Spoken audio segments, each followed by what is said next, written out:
Amém. Gente, todo mundo passa por um momento difícil na vida, né? E falar de superação é algo, parece às vezes chover no molhado, principalmente no momento que a gente vive hoje no Brasil, onde nós temos muitos treinamentos, nós temos muita gente falando sobre o assunto. Obrigado, Verinha. Nós temos treinamentos coaching por aí, nós temos tantas palestras, tanta gente falando sobre como você consegue superar seus limites, seus desafios. Mas quando é com a gente o desafio, quando o problema é com a gente, parece que é tudo bem mais difícil, né? Não é assim? Eu imagino que a maioria de vocês aqui sabem de uma situação que eu vivi em 2015, onde eu estive bem perto de morrer. E nessa situação, eu tive uma experiência que me marcou muito. Eu descobri, que tinha AIDS, fiquei 1 mês internado, à beira da morte, e durante esse tempo que eu fiquei internado, eu venci muita coisa, eu superei muita coisa. Eu superei porque Deus estava comigo, porque Deus estava me ajudando, porque Ele me mostrou que era possível superar. E depois de 1 mês de hospitalizado, 15 dias de UTI, eu considero que eu venci esses 15 dias de UTI, e foi o momento mais crítico da minha vida até hoje.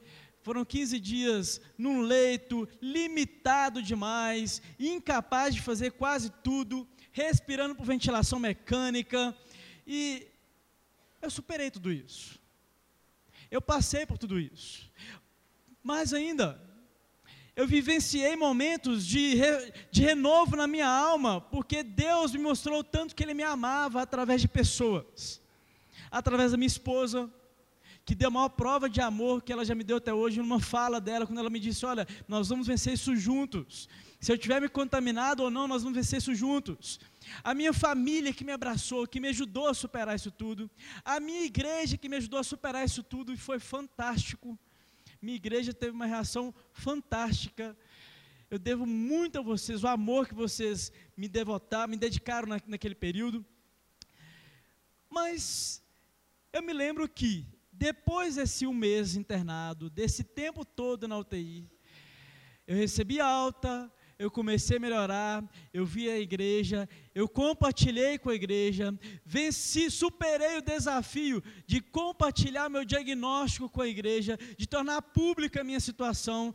Tudo isso é superação na minha vida. Mas passou algum tempo, eu voltei a ter febre. E fui parar novamente no hospital. Quem me acompanhou durante esse período aí vai se lembrar bem. Eu contei meu testemunho aqui na igreja, compartilhei com a igreja, passou um tempo que eu estava na minha casa recuperando, comecei a piorar de novo. E aí, a chapa esquentou para o meu lado. Porque eu achei que eu havia superado tudo, mas ainda havia algo que eu precisava superar. Eu precisava superar a mim mesmo. E eu vivenciei uma experiência. Olha, tem como me dar um pouco mais de retorno? Estou me ouvindo pouco, daqui a pouco eu vou começar a gritar na cabeça dos irmãos.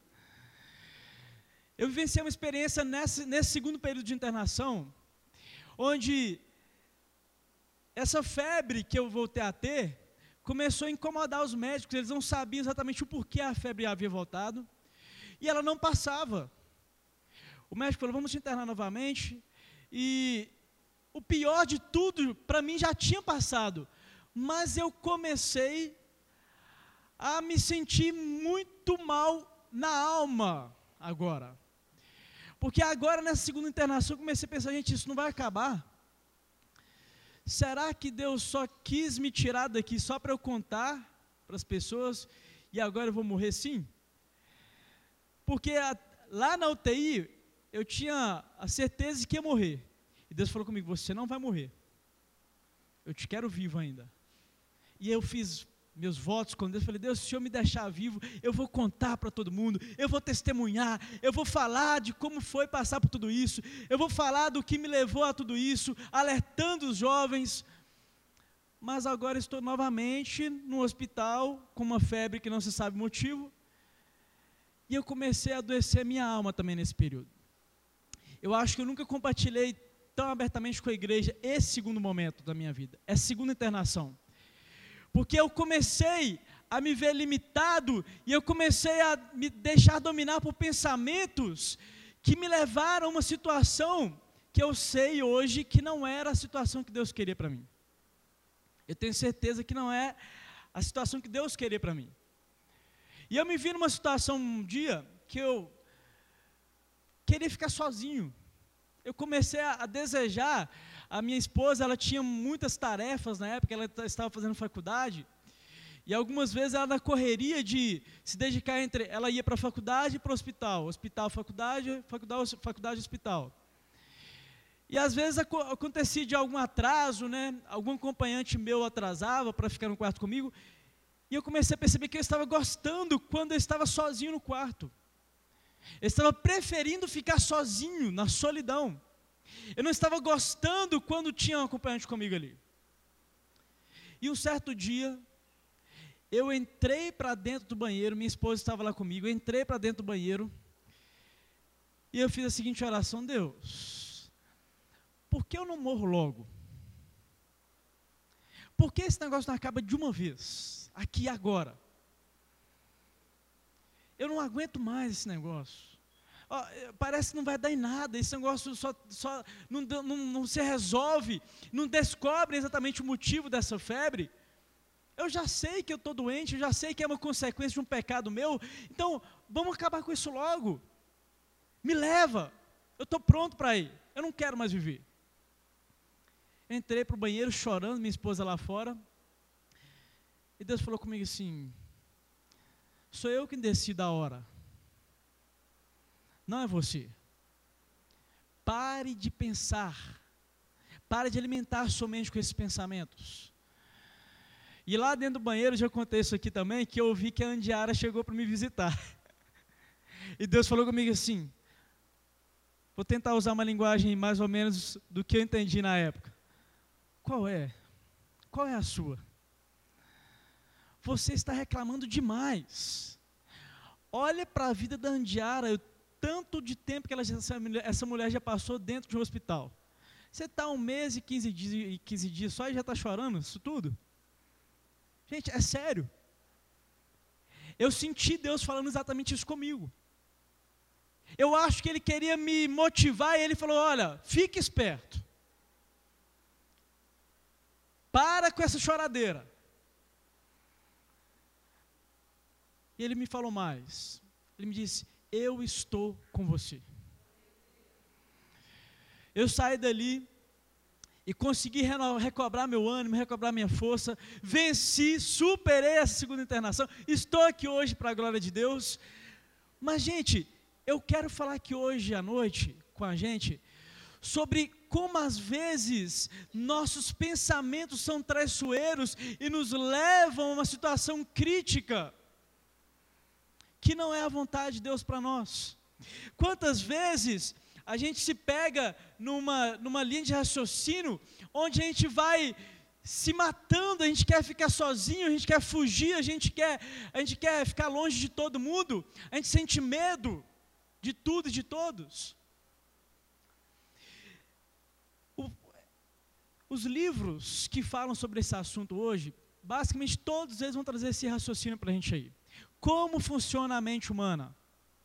Nós pensamos alguma coisa, este pensamento que nos chega à mente nos faz sentir, as emoções afloram conforme aquilo que eu estou pensando.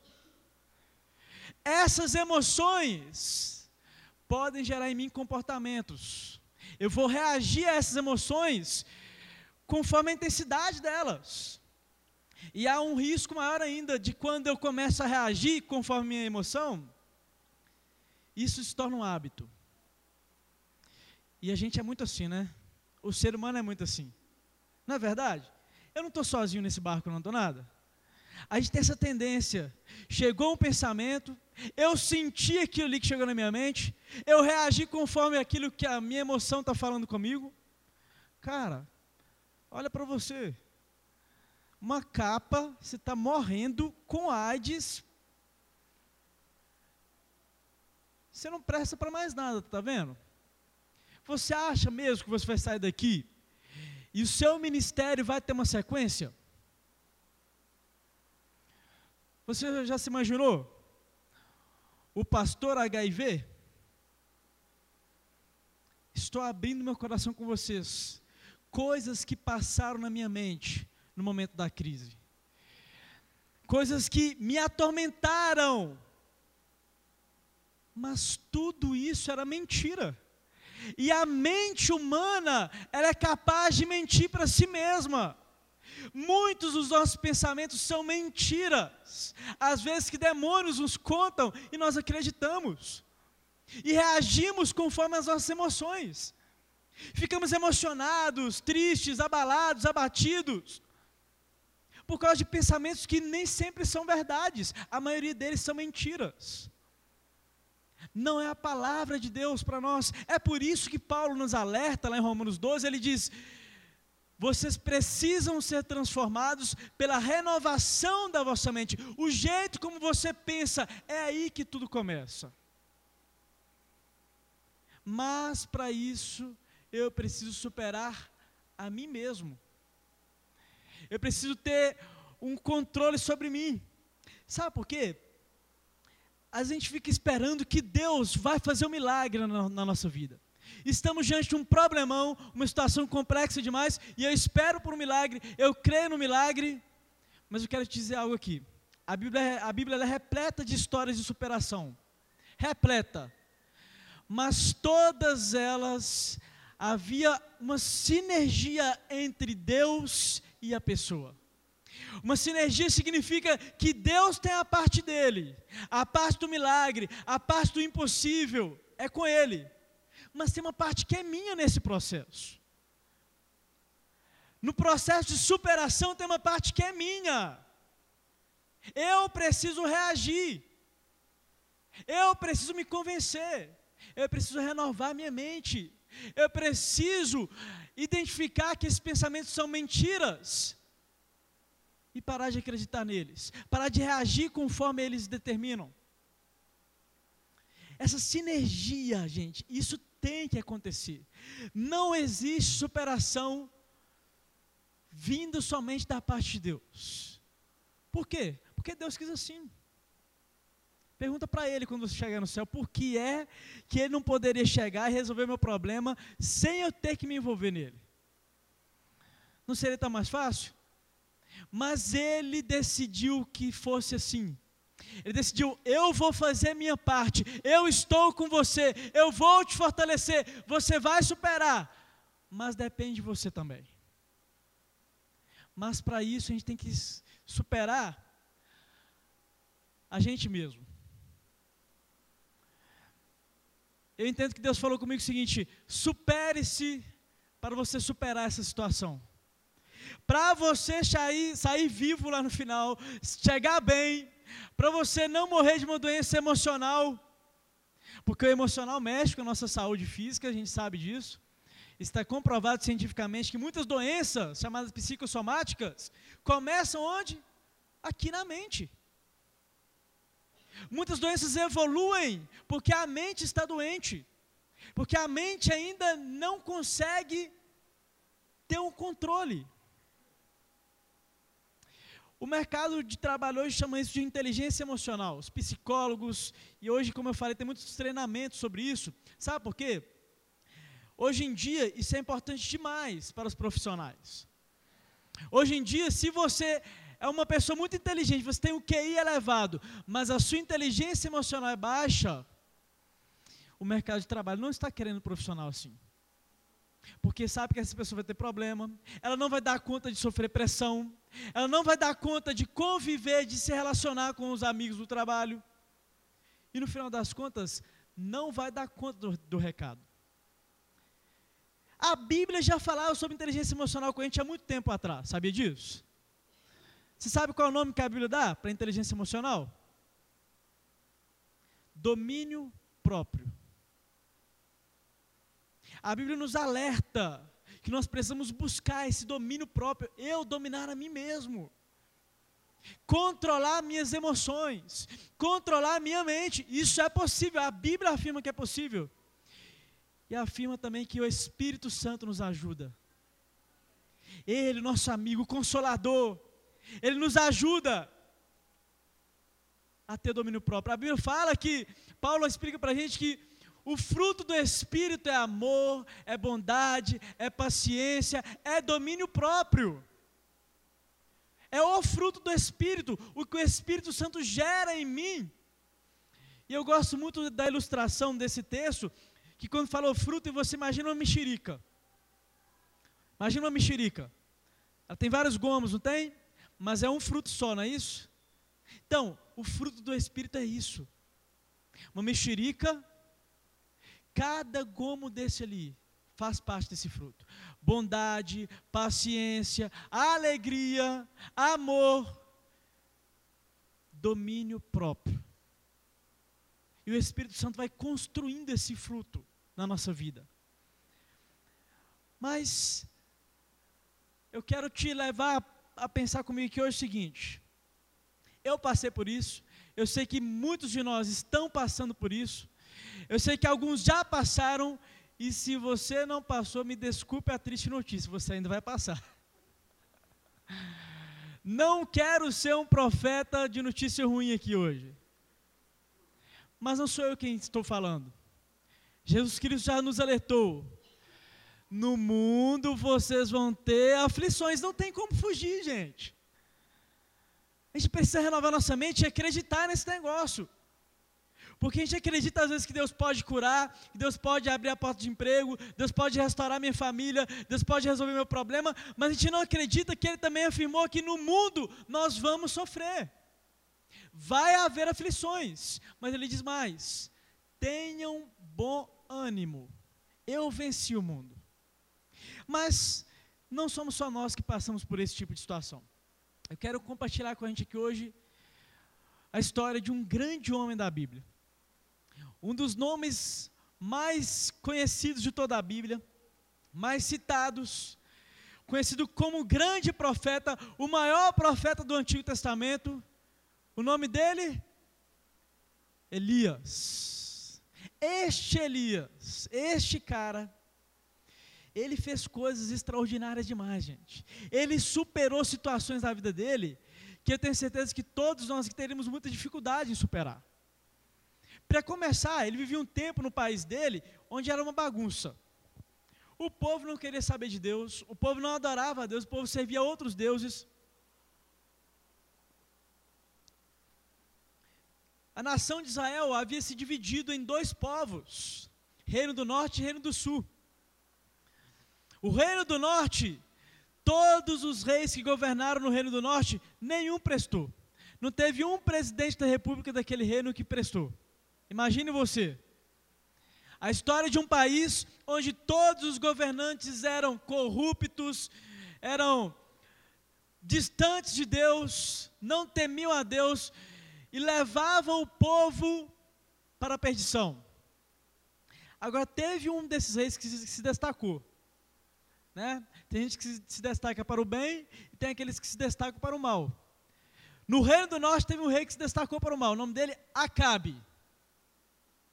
Acabou tudo de uma vez. Esse Acabe não prestou. E agora Elias é um profeta convocado por Deus para o seu ministério durante os reinados o reinado do rei Acabe. E este rei ele era casado com uma mulher. Eu não sei se tem alguma Jezabel aqui hoje. Alguém com o nome de Jezabel. Se tiver, espero muito que sua vida seja muito diferente dessa mulher. Mas na Bíblia encontramos a história dessa mulher chamada Jezabel. Ela era esposa desse rei. E esta mulher, ela era literalmente a figura do mal. Imagina uma bruxa, cruel, feiticeira. E ela trouxe para a nação do povo de Deus os deuses, a feitiçaria do povo dela, e o povo se corrompeu. Então, Deus levanta Elias e fala: vai lá e fala com ela, fala com o rei, que o meu juízo virá sobre essa nação se o povo não se arrepender. Fala com o rei que eu estou mandando que eles se arrependam. Imagine você com esse desafio, esse ministério. Elias vai, Elias compra a briga, Elias tem experiências fantásticas, porque ele chega no rei, e o rei fica injuriado e fala assim: eu vou matar esse profeta. O Elias, cheio de coragem, faz o quê? Vai até o rei: rei, você falou que ia me matar, estou aqui. Tem que ter coragem para fazer isso, né? Você imaginou? Você está jurado de morte, você chega em quem te jurou de morte e fala: estou aqui. Quer me matar? Vai me matar? Me mata. Elias cumpre o ministério dele e faz um desafio para esse pessoal, para esse rei. Fala o seguinte: olha, convoquem os profetas aí da religião da Jezabel, convoquem os profetas de Baal, e vamos adorar. Convoque os profetas, e o Deus que fizer cair fogo do céu é o Deus de verdade. E essa história você já deve ter ouvido em algum lugar.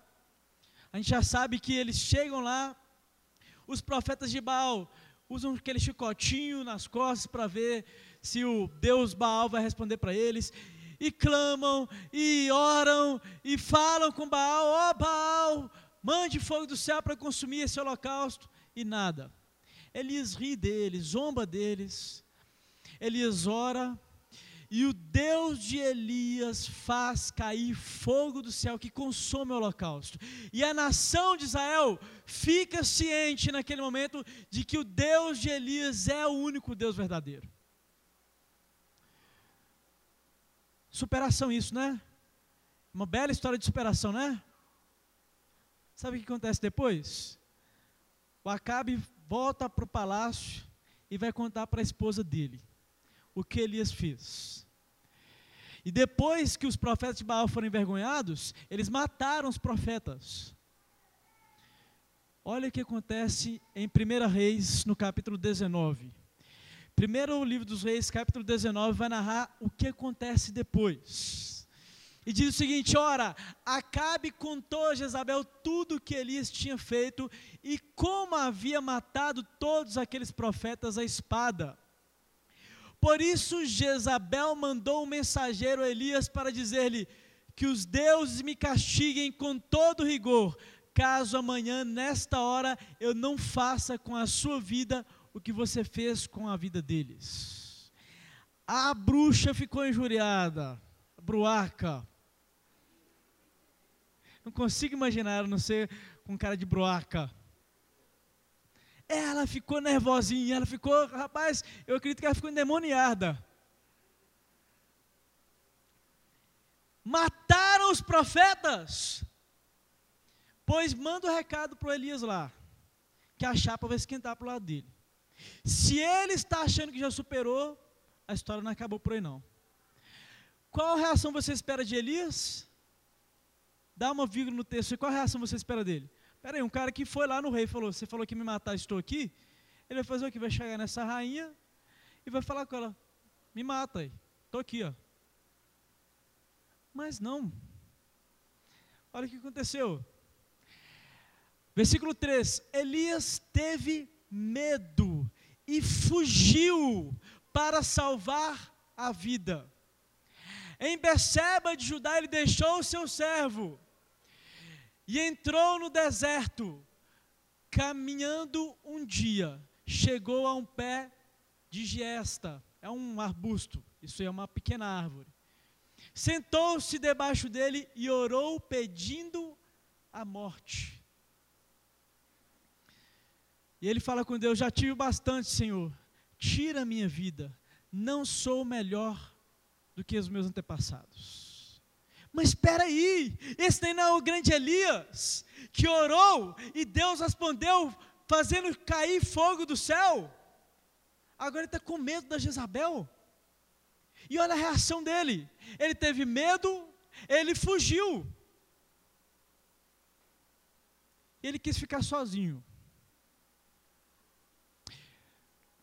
Deixa eu falar uma coisa com você. Vontade de ficar sozinho, em alguns momentos é normal. Mas você desejar a solidão, pode ser um mau sinal na sua vida. Pode ser um sinal de que você está sendo dominado pelas suas emoções, emoções mentirosas. Ele deixou o servo dele e falou: olha, daqui para frente eu vou sozinho. Ele vai e pede a Deus para morrer, parecendo o pastor Emerson. Parece muito com a história de muitos de nós aqui. Sabe por quê? Todos nós temos uma Jezabel na nossa vida. Todos nós temos uma Jezabel que nos mete medo, que nos faz tremer as pernas, que nos faz ficar confusos, que nos fazem duvidar. A Jezabel na sua vida pode ser o desemprego, pode ser o problema na sua família que você não consegue resolver e você já não vê mais solução. Isso está te deixando em pânico. A Jezabel na sua vida pode ser uma enfermidade, sabia disso? Que você já se deixou vencer por ela. Você acha que não tem mais jeito.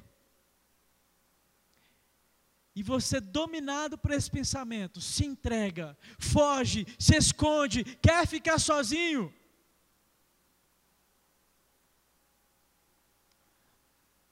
No versículo 5, a parte A do versículo diz que ele deitou-se debaixo da árvore e dormiu. Aqui está um outro estágio muito perigoso na nossa vida. Sonolência. Sonolência espiritual principalmente. Você se vê sem vigor, sem força para reagir à situação. Você não consegue dar um passo para solucionar aquele negócio. Você sabe que precisa, mas não dá conta. E você só quer cama. E às vezes nem é para dormir, às vezes é para ficar olhando para o teto, alimentando os pensamentos mentirosos que estão chegando. Elias dormiu. Se entregou ao sono.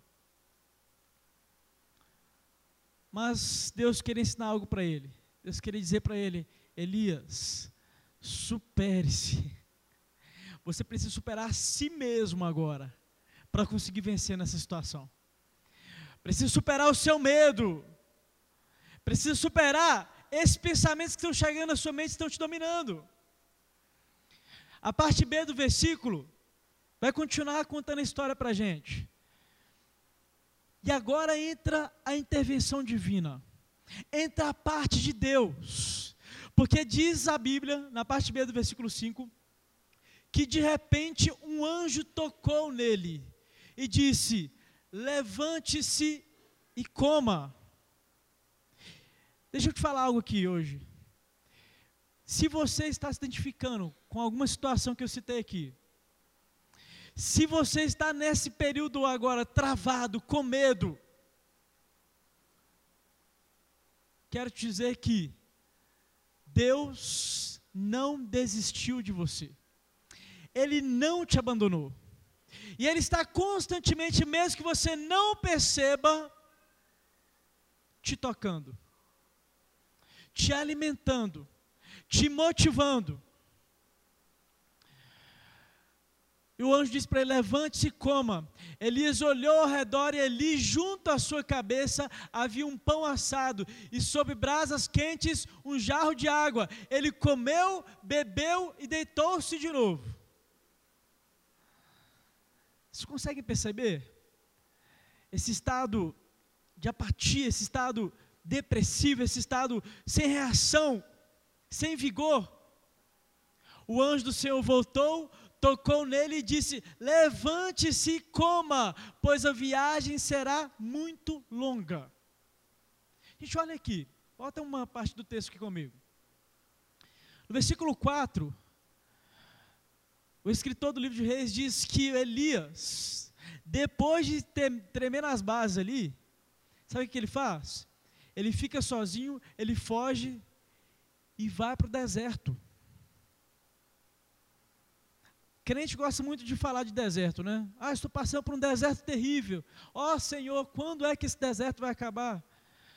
Mas eu quero fazer um outro alerta para a gente aqui hoje. Nem todo deserto que a gente passa na vida da gente, é Deus que mandou a gente para lá, não. Alguns desertos nós mesmos enfiamos a cara nele. Nós mesmos partimos em direção ao deserto. Na fuga, no medo, dominados por quê? Pelas emoções. Entramos num deserto por conta própria.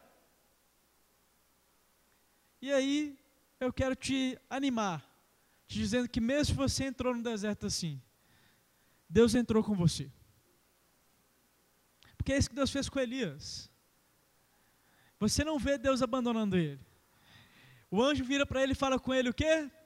Elias, come, levante-se e coma, pois sua viagem será muito longa. Ou seja, você quis entrar nesse deserto, né? Eu sei onde você quer chegar, eu vou com você. Mas se prepare, que a viagem vai ser longa. Às vezes nós não temos noção de quando é que estamos sendo dominados por pensamentos ruins. Quando é que estamos sendo dominados pelas nossas emoções. E às vezes não temos noção também do buraco que a gente está se metendo. Ao não reagir. Às vezes não temos noção do longo processo que vai ser para curar a alma depois disso tudo. Depois de alimentar esses pensamentos. O anjo falou que a sua viagem vai ser longa. Mas o tempo todo com ele, ao lado dele. Incentivando ele, levante-se, coma. Mas até então ele não conseguia reagir. Versículo 8. Diz que ele se levantou, comeu e bebeu. Fortalecido com aquela comida, ele viajou 40 dias e 40 noites. Olha o tempo que Elias viajou, rumo a um destino que ele mesmo estava traçando para si. Rumo a um destino que ele estava traçando para si, baseado nas emoções dele, nas reações dele, diante do problema.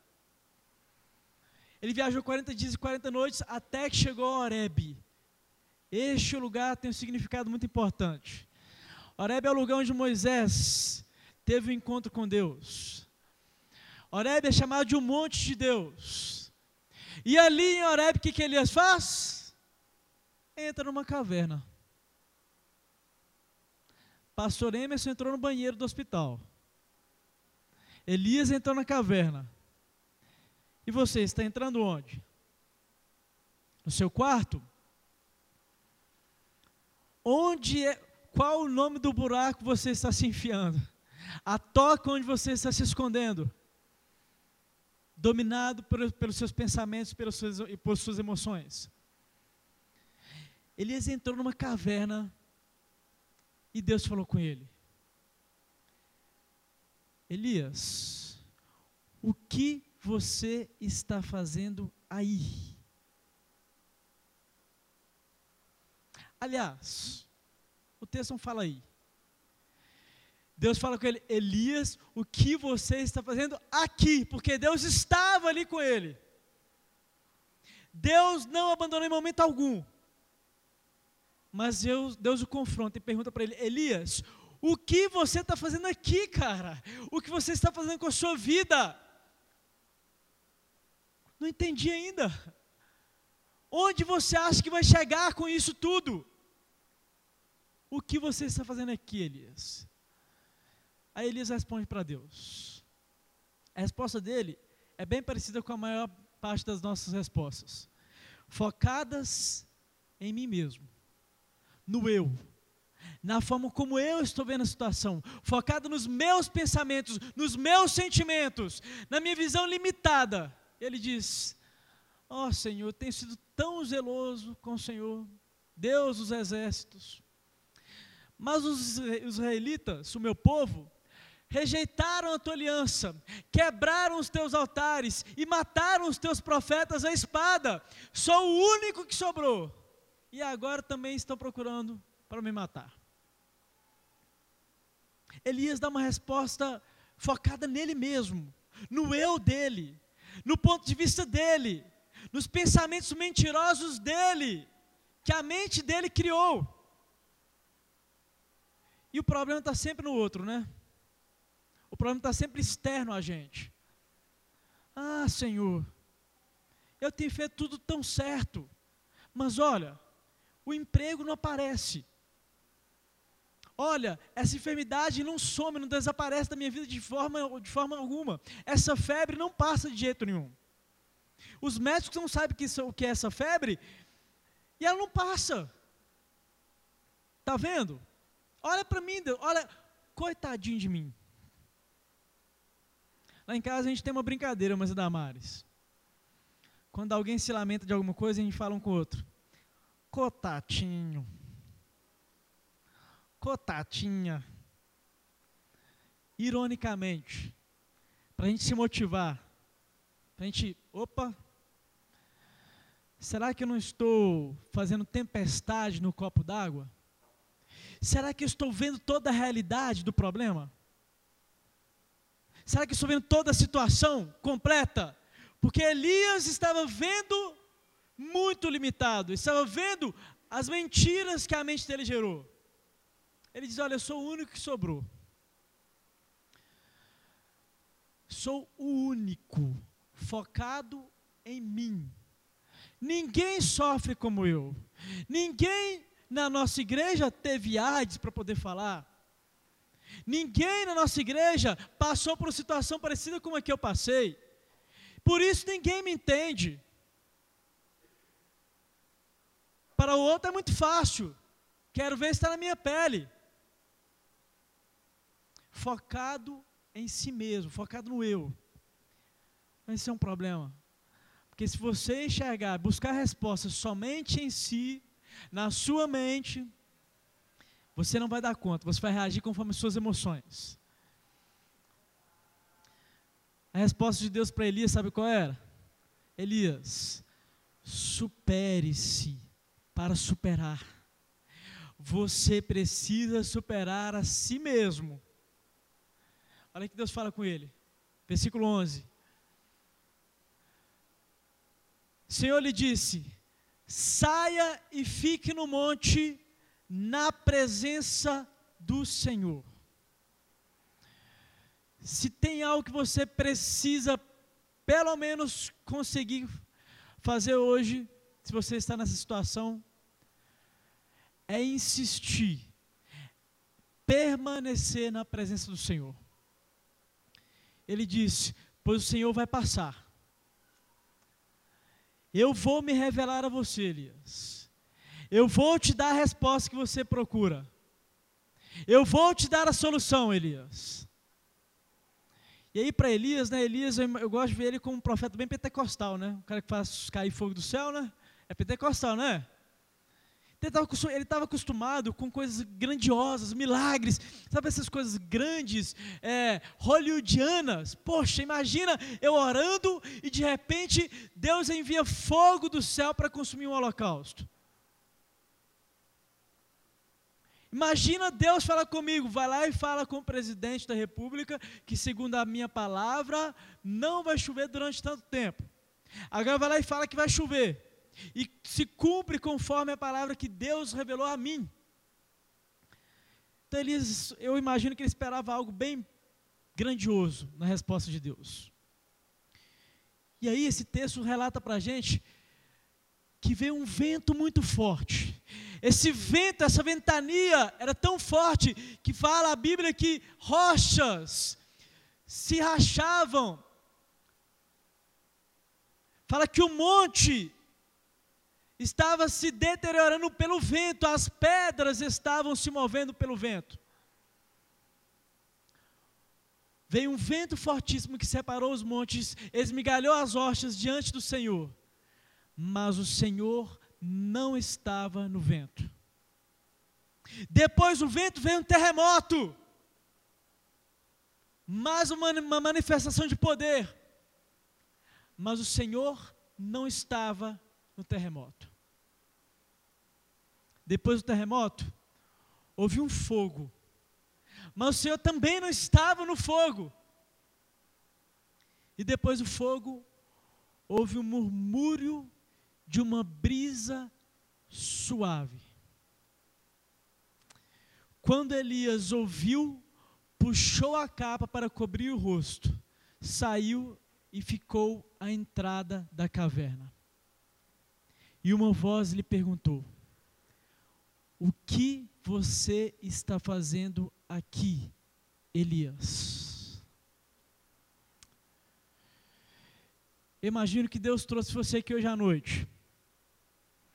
E talvez você tinha uma expectativa de que Ele resolvesse o seu problema de uma forma milagrosa, grandiosa. Deus poderia ter pego Elias no redemoinho de vento, como ele subiu para o céu depois dessa situação, ter pegado ele ali de uma forma poderosa, colocado ele diante de Jezabel, feito chover fogo do céu e queimar aquela bruaca na frente dele. Manifestação de poder, de milagre. Mas eu imagino que Deus te trouxe aqui hoje à noite, para como numa brisa suave, Ele te dá uma resposta. E a resposta dele é uma pergunta para você. O que você está fazendo dentro dessa caverna?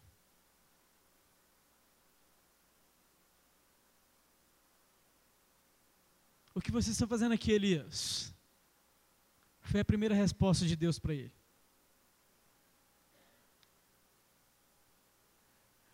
Sabe o que Elias responde? Igual a gente, ele é insistente. Ele responde novamente que os profetas do Senhor foram mortos, o povo entrou em pecado, ninguém corresponde mais à vontade de Deus. E aí Deus finaliza o papo com ele. Sabe como? Ele fala o seguinte: volte pelo caminho de onde você veio. Essa é a solução. Mas isso, Pastor Emerson, você me prepara uma mensagem com o tema de superação para me trazer aqui hoje à noite e falar comigo de uma forma bem simples que Deus está me perguntando o que eu estou fazendo dentro da minha caverna e Deus está falando comigo, volte pelo caminho por onde você veio? Sim. Porque foi o que Deus fez comigo. Deus falou comigo, você precisa superar a si mesmo para superar a situação.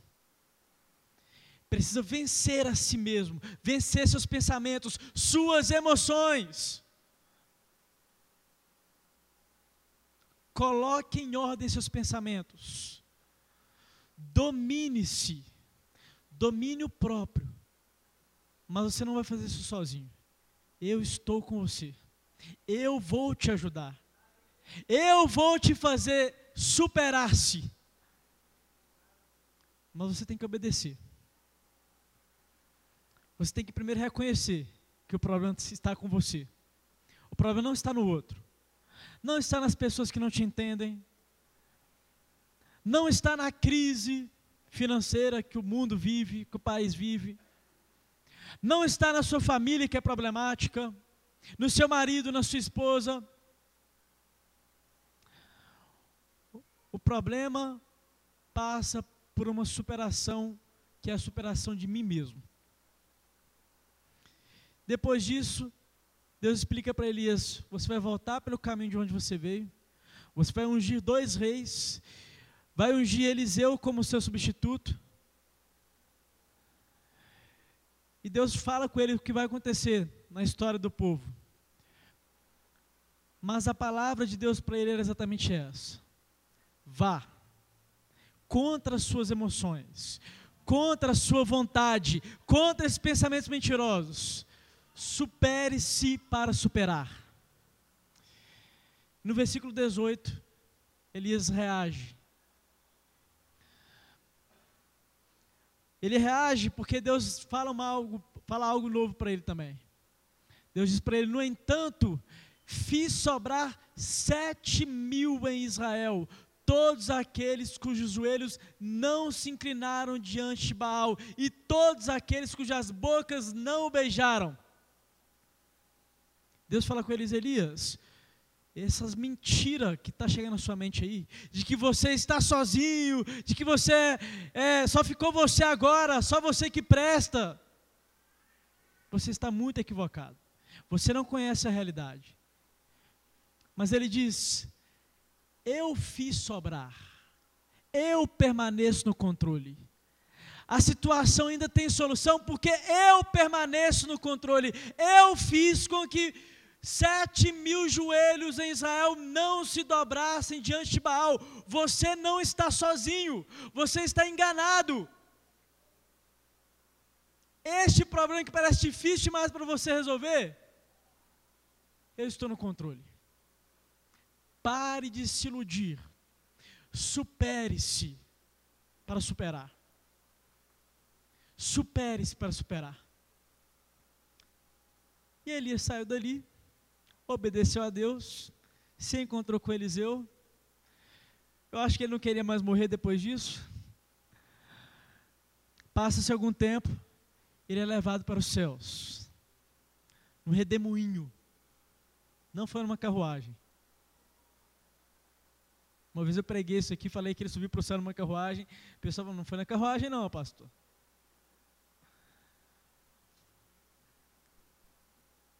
Eu quero finalizar te perguntando, primeiramente, qual é a Jezabel da sua vida? Que está fazendo com que seus pensamentos dominem suas emoções, e suas emoções dominem suas reações. Quero te perguntar mais, o que você está fazendo nessa toca que você se enfiou? Pensando que vai resolver seus problemas, ficar se lamentando, pedindo para morrer, eu não aguento mais, ninguém me entende, ninguém me ouve, ninguém passa pelo que eu estou passando. A resposta de Deus para você hoje à noite é: supere-se para você superar.